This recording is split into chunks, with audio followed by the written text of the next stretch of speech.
ang i-fry ko ngayon, alam niyo nagtanggalan. Ayan, oh, ganyan. I-fry ko to, yun yung ulam namin, oh. Mas mura naman kasi. Pero may laman naman. Ayan, oh. I-fry ko na lang siya. Ganyan. Lagyan ko siya ng flour.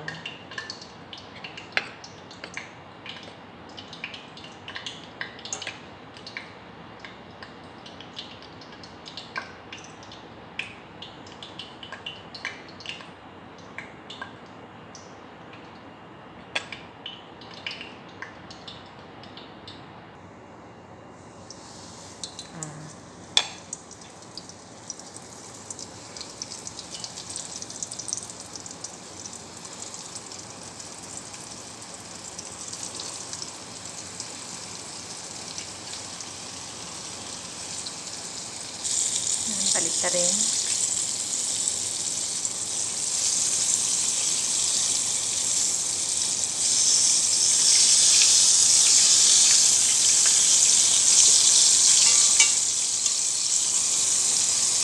Mura lang to. Kung sa Pilipinas ay 200. Ayan, gawin kong siyang crispy. Crispy ko siya. Di ba marami naman laman to, oh. At saka alam nyo naman na yung medyo tumanda na. Talagang hinahanap na yung mga ganyan. Pero hindi pare-parehas, ha. Kapag ako, parang mas gusto ko na ito kaysa yung laman.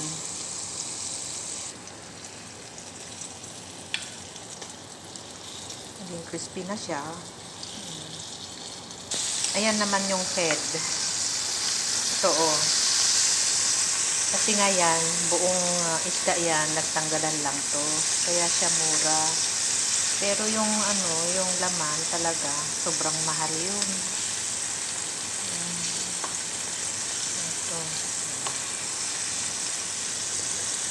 Ito na siya guys, tinikman ko, sarap.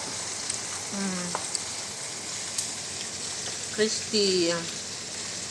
Okay guys, thank you for watching. Huwag kalimutan mag-subscribe para tulong na rin sa akin. Ayan, at saka like.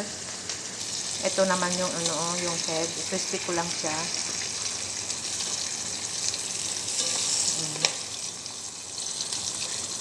Medyo mas mahirap lutuin. Uy.